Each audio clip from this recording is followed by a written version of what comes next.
sense. So we're seeking a legislative fix to that says, let's look at the whole picture. Let's look at all the energy loss. Let's measure that. If we're talking about efficiency, let's not ignore the biggest losses and focus on the smallest area.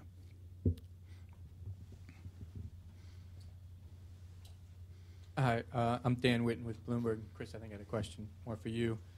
You said at one point that this capacity was kind of lower than it had been, that there may be higher prices in the winter, and then you said that there's a lot of supply and that in your individual discussions with your members, there's a strong expectation that prices are going to be lower. So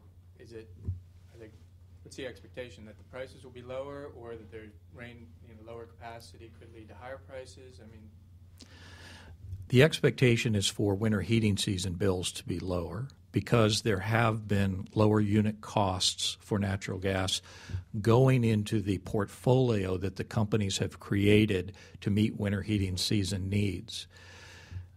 Somewhere around 89% of our companies use financial tools in order to hedge their winter heating season supply. Gas put into storage, flowing supplies during the winter heating season. If you went to our typical gas supply director at one of our companies, he would tell you that X percent, and it would be a relatively large percentage, of his gas is already purchased. He already knows what that cost is going to be.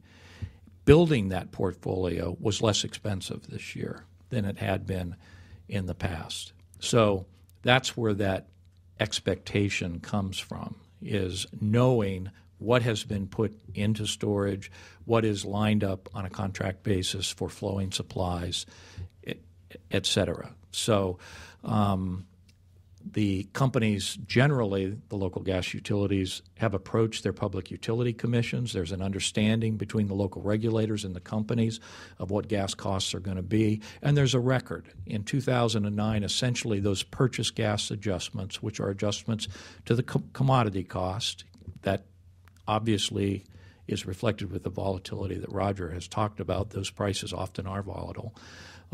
Generally, that direction has been downward. So in an average winter heating season, we would expect, compared to last year, that we would see some relief to consumers in terms of their winter heating season bills this year. We haven't quantified it because it's different for every company. Every company builds their supply portfolio a little differently. Every company has different tools, storage, access, all of that, various pipeline accesses, et cetera. So it is unique to each company. EIA puts some high-level statistics together and gives us an estimate. Sometimes they're accurate, sometimes they're not. But it's usually outside things that aren't predicted that influence that. Just one quick follow-up. Am I understanding right that you're saying that there are record levels of supplies or excess supplies? And is it possible that would tax available storage capacity? I mean, I know you could comment about that. I just didn't. Well, the reflection for that, the rationalization, if you will, is normally seen in price. Now, let's remember about prices that we've seen through 2009, falling prices. And then in the August-September timeframe, or July to August-September timeframe, last few weeks, things have firmed up a little bit. What do we see today? If you go on Bloomberg and you look at the prices today, you see a cash price in the market. When I looked this morning, it was $2.32 per million BTU. It was very low. The 1 month forward prompt month, November, was $4.79. So there's quite a spread. Why so low on the cash side? My view is that's reflecting the storage issue. And is there record supplies and a concern that the capacity is going to be overtaxed? Well, we have the supply setup that I showed you on a daily basis, natural gas coming into the market. That's adjusted on the margin with gas from Canada, pipeline imports, LNG, also to some extent on the production side. We are at a point now where you're beginning to really push hard to get gas into storage, and many companies are getting to a point where they're essentially full.